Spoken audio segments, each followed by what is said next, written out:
नई संसद में विशेष सत्र शुरू हो चुका है और यहीं से शुरुआत हुई है महिला आरक्षण बिल की। नई संसद के श्री गणेश के साथ ही देश की आधी आबादी के लिए 33% राजनीति में आरक्षण की बात शुरू हो गई।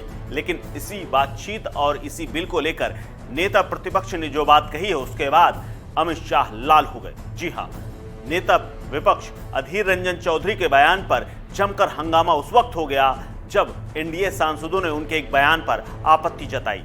दरअसल नेता प्रतिपक्ष अधीर रंजन चौधरी ने महिला आरक्षण बिल पर दावा करते हुए कहा कि ये बिल अभी भी अस्तित्व में है, जो उन्होंने यानी उनकी पार्टी ने साल 2009-10 में मनमोहन सरकार के दौरान बिल बनाया था और उसे संसद में पेश किया था।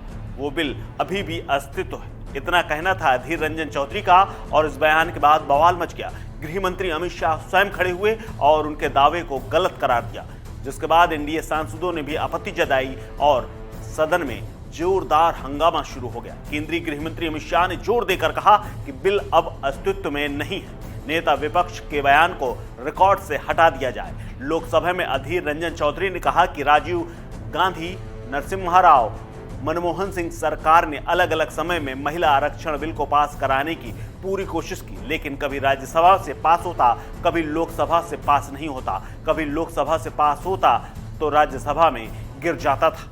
उनके इस बयान के बाद अमित शाह खड़े हुए और उन्होंने जोर देकर कहा कि आपका ये बयान गलत है, क्योंकि जब भी संसद खत्म होती है और उस दौरान लाए गए बिल, यानी जब भी चुनाव से पहले बिल जितने भी होते हैं, अगर वो पास नहीं हो पाते तो उसके बाद वो अपने आप गिर जाते हैं, यानी उनका अस्तित्व खत्म हो जाता है। क्या कुछ कहा है और क्या कुछ हुआ है संसद में, आप भी देखिए।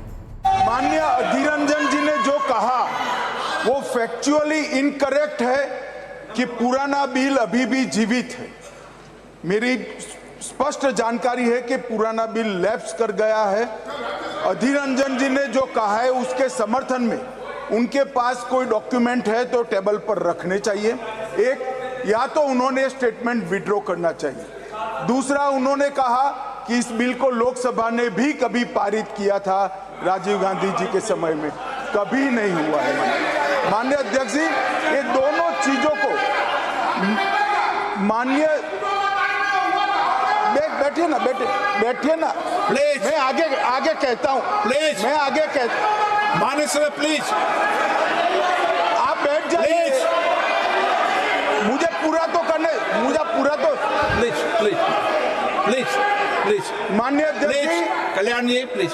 माननीय अध्यक्ष जी, लोकसभा में जो बिल पारित होता है, अगर राज्यसभा उसको पारित नहीं करती है और लोकसभा का कार्यकाल समाप्त होता है तो वो बिल अपने आप लैप्स हो जाता है।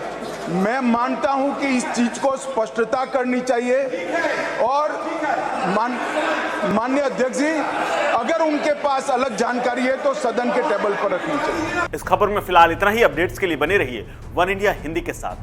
नमस्कार।